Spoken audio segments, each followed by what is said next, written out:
секое кривично дело, секоја законска повреда имаат свое име и презиме. Ова беше пораката на градоначалникот на Карпош Стефан Богоев, кој пред јавноста го презентираше конечниот ревизорски извештај за финансиското работење на општината под палката на Стефчо Јакимовски.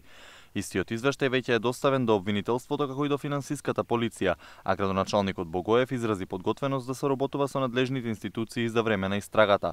Според ревизорите, општината е во долгови до гуша, а вкупниот долг изнесува 18 милиони евра. Карпош дополнително должи и на адвокати, нотари и извршители. Освен тоа, ревизорите утврдиле дека кредитот од 2,6 милиони евра кој бил подигнат во 2014 за инфраструктурни проекти, всушност бил потрошен за крпење на финансиските дупки. Со овие дополнителни трошоци и обидот да се купи време и да не се подмират обврските, само дополнително се оптеретувал буџетот на општината за камати и трошоци и е постигнат ефект на нерационално трошење на средствата. Па така, во декември 2014 година, општината донела одлука за долгорочно задолжување со подигнување на кредит од 2,6 милиони евра. Намената на кредитот бил за тековни инфраструктурни проекти, а всушност кредитот е потрошен крајно ненаменски. На товар на општинскиот буџет, како што рече Богоев, дополнително биле и бројни организации и издруженија на граѓани, поединци и правни лица. Тие не поднесувале никакви финансиски извештаи, а овие исплати не биле ниту фактурирани. Ревизорите нотирале и дека општината исплатила 618.000 евра на кошаркарскиот клуб Карпош Соколи, кој не дал извештај како тие пари биле потрошени.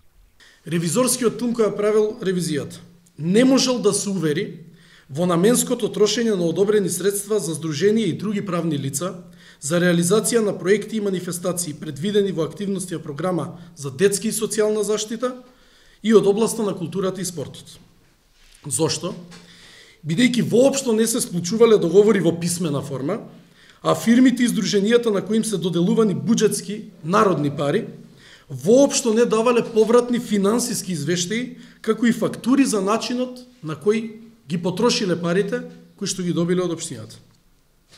За голема злоупотреба можна на буџетските пари, типичен пример е бруталното слевање на народни граѓански пари кон кошаркарскиот клуб Карпош Соколи. На пресконференцијата Богоев се осврна и на пропустите при изградбата на новата општинска зграда и постоечките општински бараки. Административниот објект бил изграден врз основа на проект кој не поминал пред Советот на општина Карпош и без изменето одобрение за градба. Го контактиравме и екс-градоначалникот Стефчо Јакимовски, кој за еден ТВ ги демантираше сите обвинувања и тврди дека ниту еден денар од општината не бил незаконски потрошен. Ако Карпош навистина должи 18 милиони денари, јас ке се обесам на првата бандера.